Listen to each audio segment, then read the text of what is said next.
Hello students, today I bring for you the new chapter of class 11th biology, anatomy of flowering plants. So in the previous chapter we just see the morphology of flowering plants, where we just see the external structure of plants. But in this chapter we are going to cover the internal structure of plants. Anatomy is the study of internal structure of plants and other organisms. So here, first of all, the tissue. The tissue means, you all familiar with the tissue. A tissue is a group of cells having common origin and functions. Based on the capability of cell division, plant tissue are two groups, meristematic and permanent. So students, you just have to recall the topic of class 9 tissue chapter. First of all, meristematic tissue. These are the tissues where active cell division and growth occurs. Based on their positions, meristematics are three types, as you all know: apical meristem, intercalary meristem, and third is secondary or lateral meristem. And here is the location of the apical, intercalary, and lateral meristem. First of all, apical meristem. They occur at the tip of root and shoot and produce primary tissues. So where are the apical meristem occur? Now they occur at the tip of roots and shoots, and they produce primary tissue. It is of two types, root apical meristem and shoot apical meristem, because there are two different type of tip are present in the plant body. One is the root tip and second is the shoot tip. So it is two types, root apical meristem, where the apical meristem present in the roots section, and the apical meristem present in the shoot section, that is called shoot apical meristem. So listen first, root apical meristem. It occupies the tip of the root. It occupies the tip of a root. As you can see in the diagram, here the root apical meristem is present in this location, as you can identify. Okay, this location. Okay, here is the root apical meristem found just above the root cap, and this one is the root cap, and root apical meristem is here. Next, shoot apical meristem.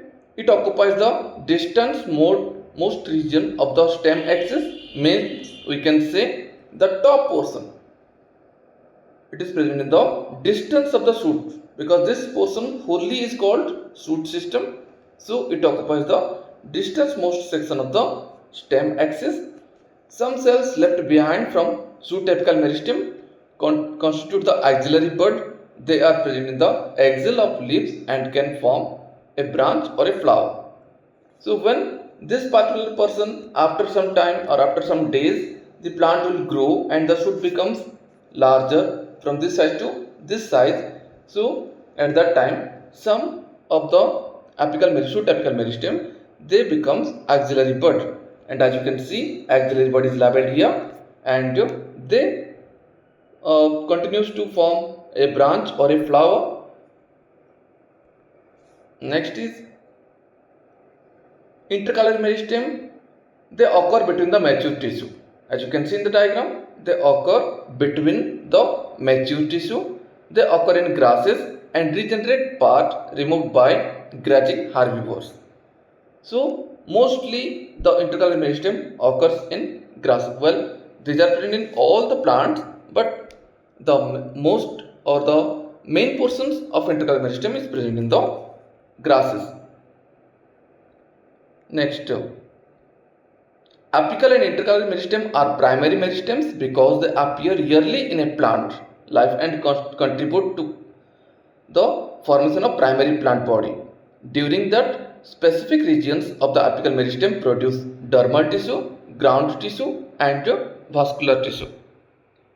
As you can see in this diagram, not all the things are mentioned, but we are going to cover all the topic: what are dermal tissue, ground tissue, and vascular tissues. Next, secondary or lateral meristem. These meristem that occur in mature regions of root and shoot. As you can see, these are the mature portions of root and shoot area. So secondary or lateral meristem is found. They are cylindrical meristems. They are seen in gymnosperms and dicots. Example, fascicular vascular cambium, interfascicular vascular cambium and cork cambium. They are responsible for producing the secondary tissues. So these are the responsible for producing the secondary tissues. Next is permanent tissue. The cells produced by primary and secondary meristem become structurally and functionally specialized and lose of the ability to divide. As you all know, then they become permanent.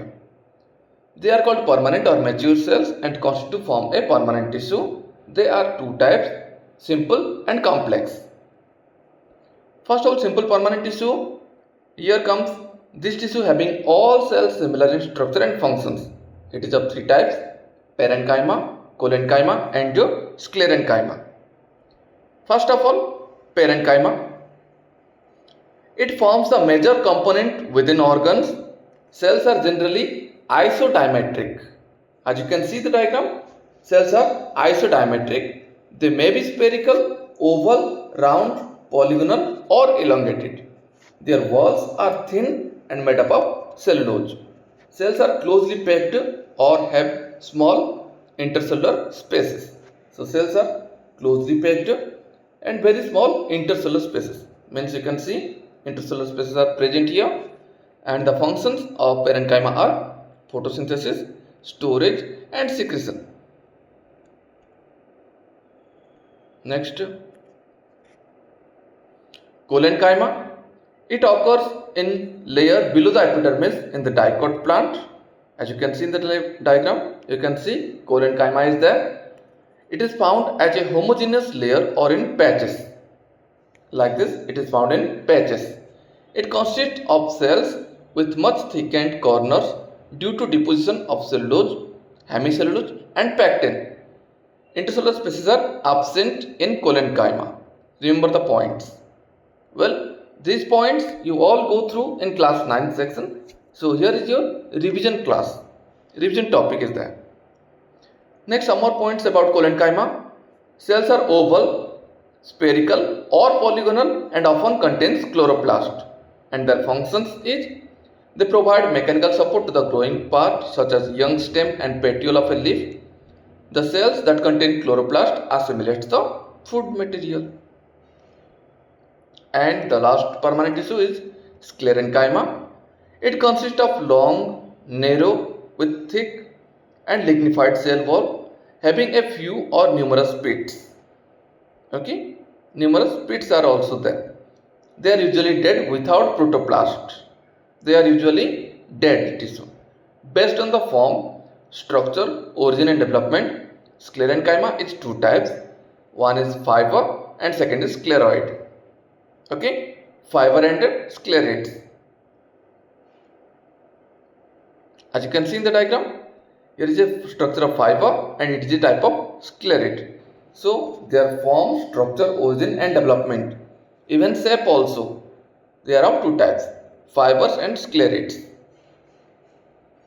First, third point, देखो, fibers. These are thick-walled, elongated and pointed cells. As you can see in the diagram, elongated and pointed cells generally occurring in groups. Scleroid, these are spherical, oval or cylindrical, highly thickened dead cells with very narrow cavities or lumen. And these are found in the fruit walls of nuts, pulp like guava, pear and sapota, seed coat of legumes and leaves of tea. And the main function is it provides mechanical support to the organs. Now coming to the complex permanent tissue or mature tissue. These are made up of more than one type of cells and they work together as a unit. And there are two types of complex permanent tissue and that are xylem and phloem. Function of xylem: it functions as a conducting tissue for water and minerals from root to the stem and leaves. It also provides mechanical strength to the plant part. It is composed of 4 kinds of elements: tracheids, vessels, xylem fiber, xylem parenchyma, or xylem fiber also called xylem sclerenchyma also. First of all, tracheids.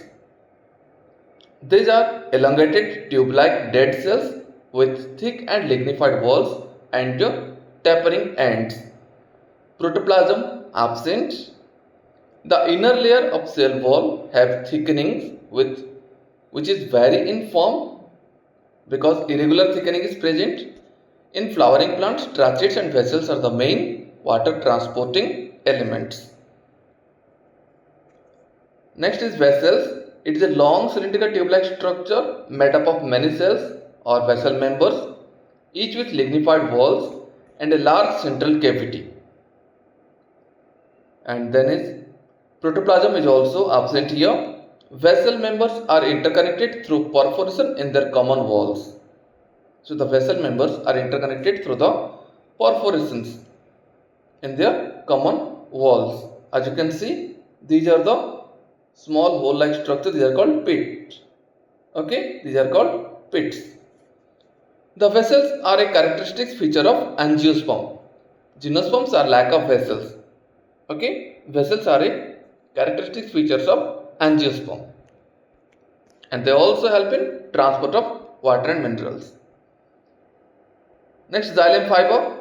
They have highly thickened wall and obligated central lumen. Highly thickened wall and obligated central lumens. They are septate or aseptate. As you can see in the diagram, septate and aseptate. Okay, means space between them in the fibers are called septate. If there is no space, then that is called aseptate.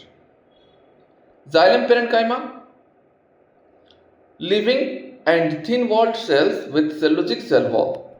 So xylem parenchyma is living, thin walled cells and made up of cellulose. They store food material, starch and fat and other substances like tannins. Radial conduction of water takes place by ray parenchymatous cells. Radial conduction of water means only radially uptaking the water and minerals, and they are done by ray parenchymatous cells. Next, some points of xylem. Primary xylem is two types: protoxylem and metaxylem. As you can see in the diagram, primary xylem, there are two types: protoxylem, that is the first formed primary xylem, and metaxylem, the later formed primary xylem, is metaxylem. So, in stems, protoxylem lie towards the center of pith and metaxylem towards the periphery. This type of primary xylem is called endarch. You will see the term endarch. So, what is endarch? Now, in stems, protoxylem lies towards the center. Protoxylem lies towards the center. As you can see, protoxylem, it lies towards the center, and metaxylem towards the periphery. Metaxylem towards the periphery. Okay, this type of primary xylem is called endarch. And in root, the protoxylem lies towards the periphery. As you can see, protoxylem lies towards the periphery, means side of the cells. Okay, and the metaxylem lies towards the center. Metaxylem lies towards the center. This type of primary xylem is called exarch. Next, phloem or bast tissue. It transports food material from leaves to other parts. In angiosperms, phloem is composed of seed tube elements, companion cell, phloem parenchyma and phloem fiber. Gymnosperms have albuminous cells and sieve cells. So gymnosperms have albuminous cells and sieve cells. They lack of sieve tube and companion cell. Remember the point. Next, sieve tube elements. These are long tube-like structure arranged longitudinally and are associated with companion cells. As you can see in the diagram, sieve tube elements. These are long tube-like arranged longitudinally and are associated with the companion cells. Their end wall are perforated to form sieve plates. Their end wall are perforated, that is from sieve plate. Okay. A mature sieve element has peripheral cytoplasm and a large vacuole but lacks nucleus. So the sieve tube elements, they lack of nucleus but peripheral cytoplasm and a large vacuole. The function of sieve tube are controlled by nucleus of companion cells. So though they lack of nucleus and the functioning to operate the sieve tubes, that is controlled by nucleus of the companion cells, which is just associated with the sieve tube. Next one, the first formed primary phloem is protoploem, consists of narrow sieve tubes. The later formed phloem, that is called metaploem, has bigger sieve tubes. Function, conduction of food material from leaves. Next is companion cells. Specialized parenchymatous cells associated with sieve tube element, and sieve tube element and companion cells are connected to by pit fields present between their common longitudinal walls. Pit fields, these are called pit fields. These are, okay, you can see the diagram, pit fields, okay, or this one also, pit are present. Functions, maintain pressure gradient in sieve tube. It maintains pressure gradient in sieve tubes. Next is phloem parenchyma. It is made up of elongated tapering cylindric cell and having dense cytoplasm and nucleus. Phloem parenchyma. Okay. The cell wall is composed of cellulose and has pit through which plasmodesmal connections exist between the cells. So cells wall composed of cellulose and has pits. Okay, as you can see, these are the pits, like dot-like structures. Okay, if you see the carefully, you can find out these are the pits. Okay, phloem parenchyma is absent in most of the monocots. So it mostly absent in the monocots plants. Function, it stores food material, other substances like resin, latex and mucilage. Next, phloem fiber. It is made up of sclerenchymatous cells, generally absent in primary phloem. These are elongated, unbranched and have pointed needle-like apices. Cell wall is quite thick. At maturity, these fibers lose protoplasm and becomes dead. Phloem fibers of jute, flax and hemp are used commercially. Function, mechanical support and protection of the soft tissues like other tissue of the phloem. Okay. Now at a glance, plant tissue meristematic, permanent, apical, intercalary, lateral. Apical divided into two parts, root apical, shoot apical. Permanent divided into two parts, simple, complex. In simple there are three parts are there, parenchyma, collenchyma, sclerenchyma. In complex two parts are there, xylem and phloem permanent tissues. Now coming to the next, the tissue system. Based on structure and location, the tissue are three types: epidermal tissue system, ground or fundamental tissue system, vascular or conducting tissue system. See the diagram and you can get a proper view of this one. Okay. Epidermal tissue system. It is the outermost covering of whole plant body. Dermal tissue or epidermis.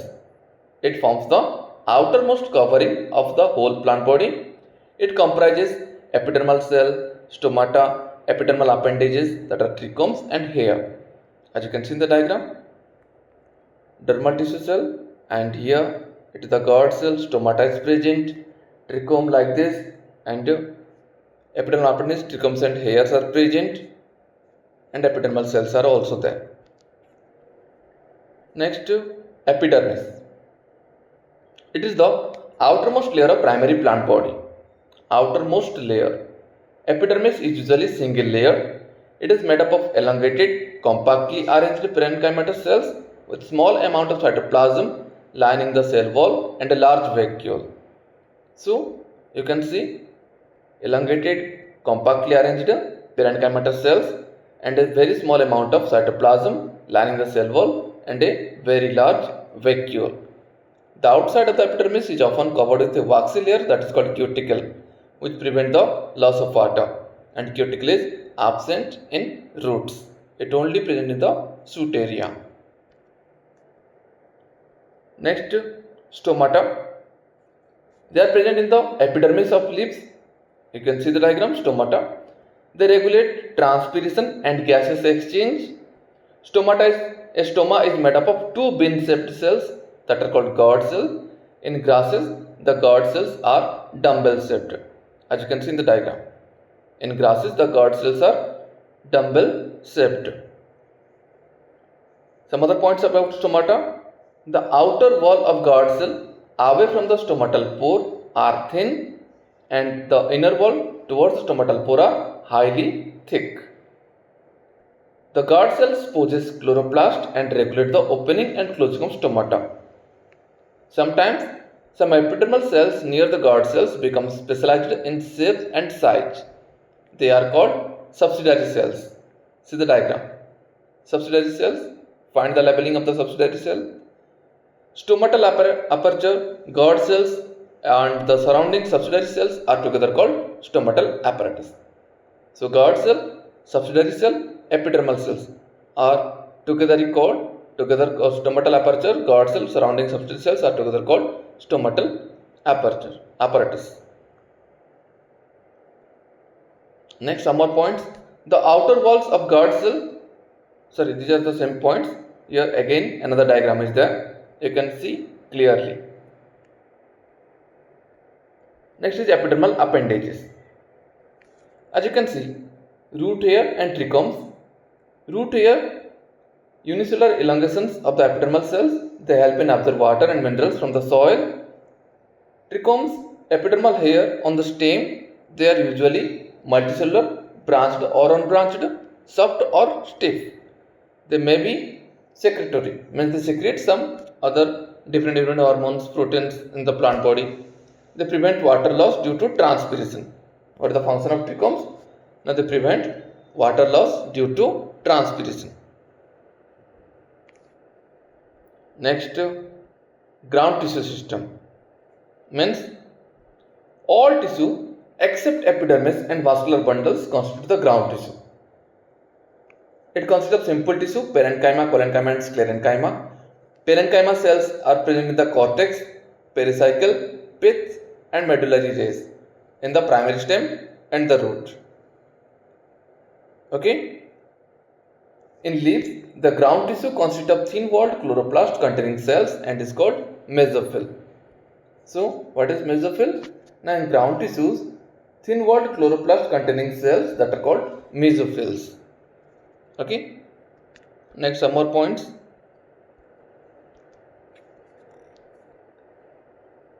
Vascular tissue system, it consists of complex tissue, xylem and phloem. Xylem and phloem together constitute vascular bundles. Based on presence or absence of cambium, vascular bundles are two types, open and closed type. You can see in the diagram, it is the pith, the central portions, and outer epidermis, phloem, cortex, xylem. Procambium, intervascular parenchyma, vascular bundle. Some more point, open type of vascular bundle. In this, cambium is present between the phloem and xylem. In open type, the cambium is present between the phloem and xylem, as you can see in this diagram. So, vascular bundles can form secondary xylem and phloem tissue. Example, dicotyledon stem. Closed type of vascular bundle, in this cambium is absent, hence they do not form secondary tissue. Example, monocots. Here you can see cambium is absent, so they do not form secondary tissue. Next,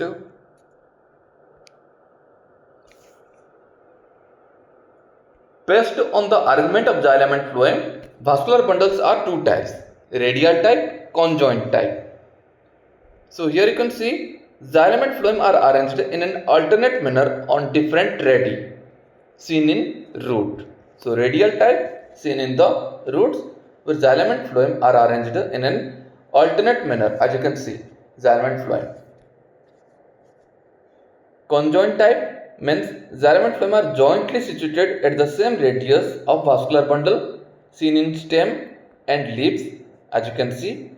Conjoint vascular bundle usually have phloem located only on the outer side of the xylem. Conjoint closed, conjoint open, as you can see in the diagram. Next is anatomy of dicot and monocot plants. Anatomy. Dicotyledonous or dicot root.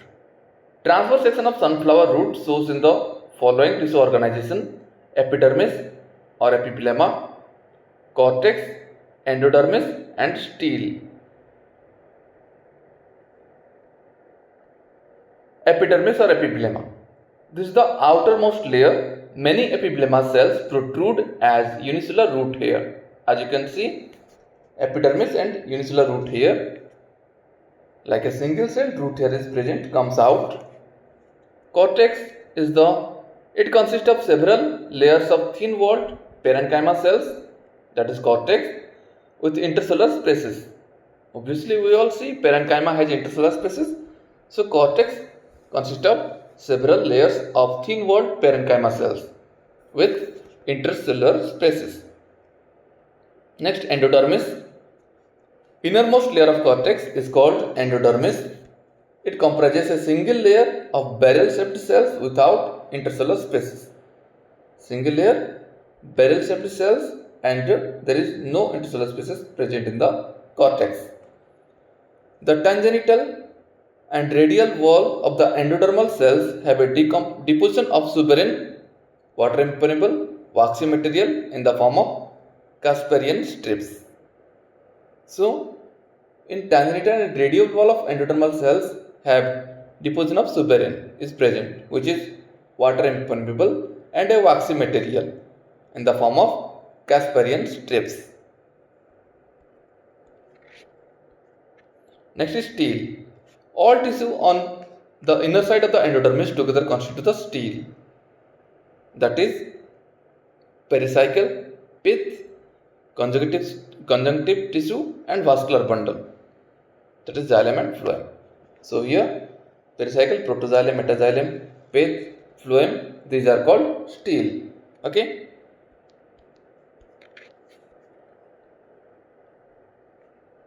Next, pericycle.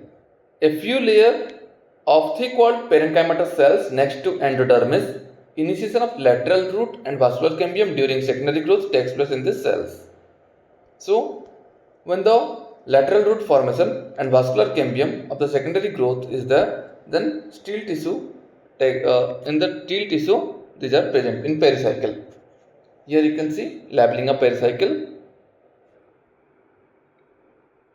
Next, pith. Innermost region, it is small and inconspicuous. Conjunctive tissue, the parenchymatous cells lie between the xylem and the phloem, that are called conjunctive tissues. And vascular bundles, 2-4 xylem and phloem patches. Later, a cambial ring develop between the xylem and phloem, that is called vascular bundles. Next, monocot root, you can see it has epidermis, cortex, endodermis, pericycle, vascular bundle and pith. They are usually more than 6 polyarch xylem bundles. You can see more xylem bundles are found in monocot root. Pith is large and well developed. No any secondary growth. So there is no secondary growth in monocot root. Now dicot stem. Epidermis is the outermost protective layer covered with a thin layer of cuticle. It may bear trichomes and few stomata. Cortex, multiple layers of the cells arranged in between epidermis and pericycle. It consists of 3 subzones: hypodermis, cortical layer, endodermis. You can see, find the labeling of these points, of these names. 3 subzones. Hypodermis, outer zone just below the epidermis. You can see hypodermis is here. Okay, just below the epidermis. It consists of few layers of collenchyma. It provides mechanical strength to the young stem. Cortical layer below hypodermis, they consist of round, thin-walled parenchyma cells with conspicuous intercellular spaces that are called cortical layer. Okay. Next is endodermis. Innermost layer cells are rich in starch grains, so it is also called starch cells. Okay, that is called endodermis. You can see here. Endodermis also here. It is a transverse section of dicot stem. Next, stele consists of pericycle, vascular bundle, medullary rays and pith. Pericycle, vascular bundle, medullary ray and pith, these are all called stele. Okay. Next, pericycle. It present on the inner side of the endodermis and above phloem in the form of semilunar patches of sclerenchyma. That is the pericycle formed. Medullary rays, few layer of radially placed parenchyma cells between vascular bundle, that are called medullary rays. Vascular bundles large in number, you can see in the diagram. Vascular bundles, their ring arrangement is a characteristic of dicot stem. Each vascular bundle is conjoined and open. Protoxylem is endarch. Pith, central portion of the stem, it has many rounded parenchymatous cells with large intercellular spaces. That's called pith. Now, monocot stem, again, it has sclerenchymatous hypodermis, which is made up of sclerenchyma. Many scattered vascular bundles, like this, you can see in the diagram, is surrounded by sclerenchymatous bundle set and a large conspicuous parenchymatous ground tissue. Large conspicuous parenchymatous ground tissue. Vascular bundles are conjoined and closed. Peripheral vascular bundles are smaller than centrally located ones. The phloem parenchyma is absent and water containing cavities are present within the vascular bundles. So here phloem parenchyma is absent. Okay. Now dicot leaf, dicotyledonous or dorsiventral leaf. The ventral section of dicot leaf through lamina shows three main parts: epidermis, mesophyll, vascular system. Epidermis, mesophyll and vascular system. You can see adaxial and avaxial epidermis, mesophyll, palisade mesophyll and spongy mesophyll, and vascular system, xylem and phloem. Next, epidermis. It covered both the upper surface, adaxial epidermis, and lower surface, avaxial epidermis on the leaf. Okay. It is a conspicuous cuticle. Next, abaxial epidermis generally bear more stomata. Abaxial epidermis generally bear more stomata comparing to adaxial epidermis. Okay. In adaxial epidermis, stomata are fewer or absent. So here in adaxial portion, stomata are very less or mainly absent. Next, mesophyll.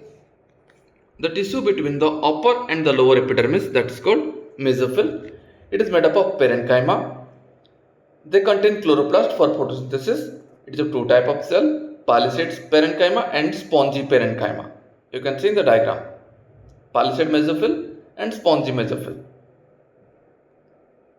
Palisade parenchyma or palisade mesophyll, it is adaxially placed. So palisade mesophyll is placed adaxially. Okay.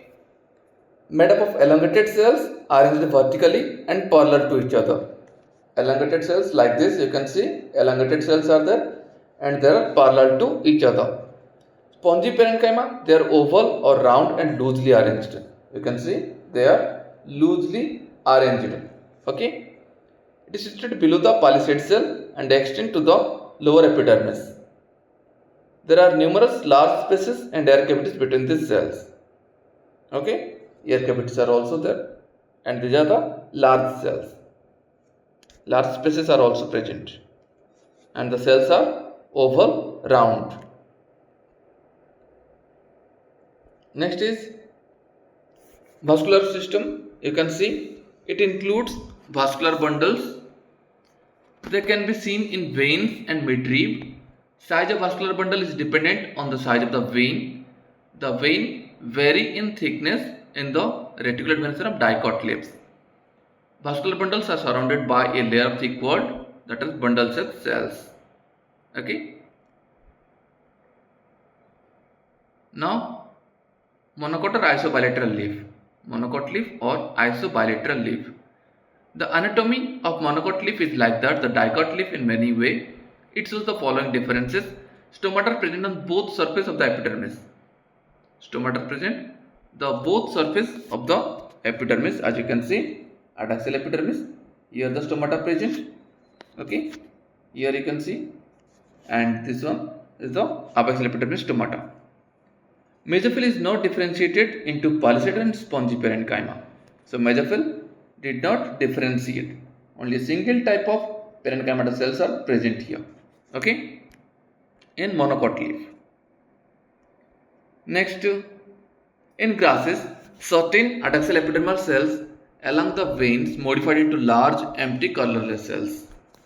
So, in grasses, particular adaxial epidermal cells along with the veins modified into large empty colorless cells. They are called bulliform cells. Okay, they are called bulliform cells. As you can see in the diagram, it is a bulliform cells labeling here. When they have absorbed water and are turgid, the leaf surface is exposed. When they are flaccid due to water stress, they make the leaf curl towards the inward to minimize the water loss. So bulliform cells are mainly responsible for if there is more water, they become turgid and swell up like this, and if there is less water, that is called flaccid, due to water stress, the leaves become curl inward and the minimize water loss. Fourth is parallel venation. It is reflected in the near similar size of the vascular bundle except in main veins. Next, your secondary growths. The growth of the roots and stems in length with the help of apical meristem is called primary growth. Obviously, root and stem length which help the apical meristem, that is called primary growth. Secondary growth is the increase of girth of the dicot plant. Okay, wideness of the dicot plants. Tissue involved in secondary growth are two lateral meristem, vascular cambium, cork cambium.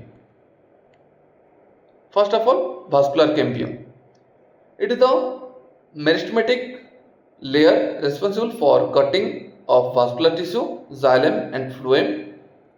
In the young stem, it is present in patches as a single layer between xylem and phloem. Later it forms a complete ring. As you can see, secondary growth in dicot stem in the diagram. Formation of cambial ring. In dicot stem, cells of cambium present between the primary xylem and primary phloem is intrafascicular cambium. Cells of medullary cells adjoining this intrafascicular cambium become meristematic and form interfascicular cambium. Thus, a continuous ring of cambium is formed. Activity of cambial ring. The cambial ring becomes active and cut off new cells both towards the inner and outer side. The cells cut off towards the pith mature into secondary xylem. The cells cut off towards periphery mature into secondary phloem. So it differentiates, the cambial ring differentiate between the secondary xylem and secondary phloem. Cambium is more active on the inner side than the outer side. As a result, more secondary xylem is produced than the secondary phloem and soon forms a compact mass.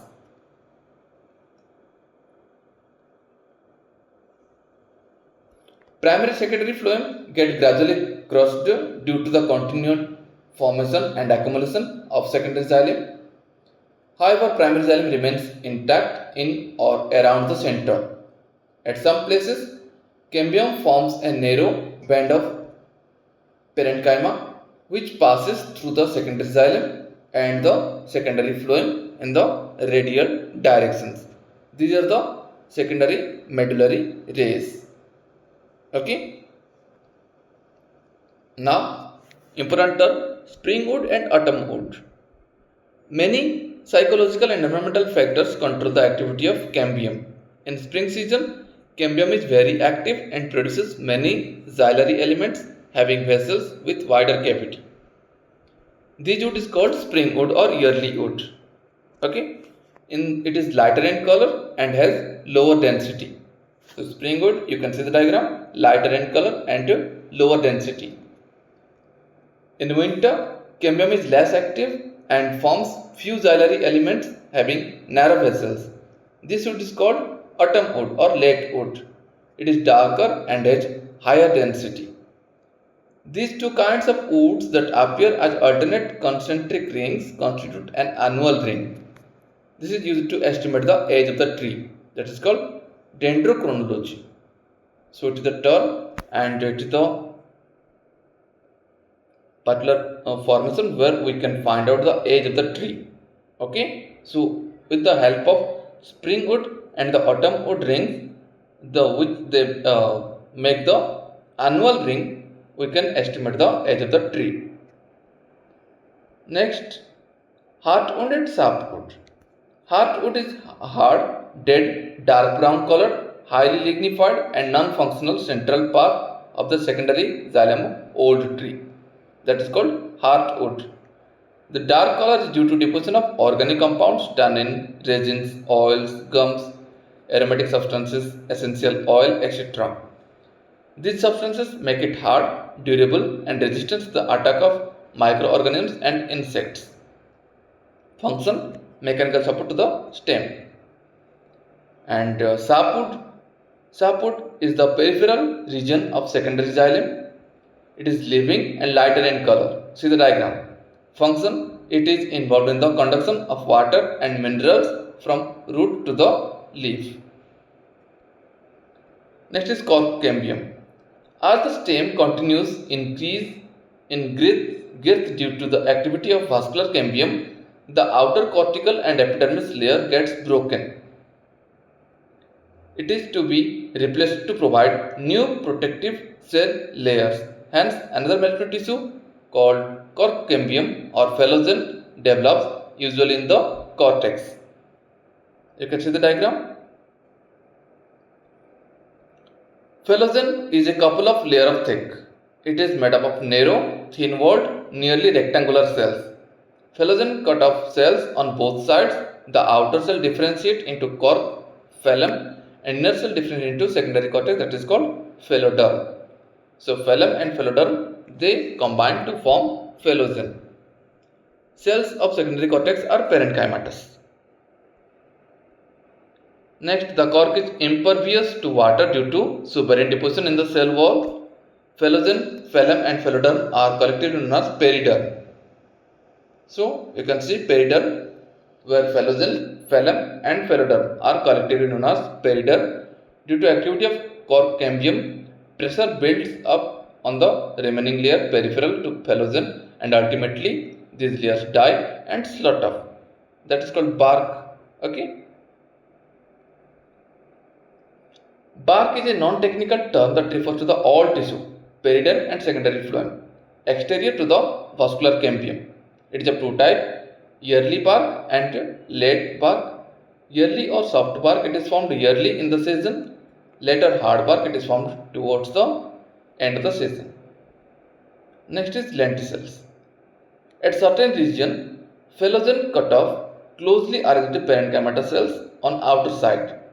These cells rupture epidermis and forming a lens-shaped opening that is called lenticels. Okay. They occur in most woody trees. Function, lenticel permit gaseous exchange of between the outer atmosphere and the internal tissue of the stem. So lenticels are used in the respiration process of the woody tree or large tree. Okay. Secondary growth of the root. In dicot root, vascular cambium is completely secondary in origin. It originates from the tissue located just below the phloem bundle. a portion of pericycle of the protoxylem, forming a complete and continuous wavy ring. It later becomes circular. So initially it becomes wavy, later becomes circular. Further events are similar to those of a dicotyledon stem. Secondary growth also occur in stems and roots of gymnosperms. Secondary growth does not occur in monocot plants. Okay. So with this we have completed the chapter your anatomy of flowering plants. I hope this video and the diagrams are helpful for your preparation in different exams, NEET and CUET, as well as your board exam. So keep in touch with the NCERT as well as this video and the images which helpful to you for better knowledge of this chapter. So if this video helpful for you, just like this video, comment if you want, and share it with your friends, and do subscribe my channel. Thank you. Jai Jagannath.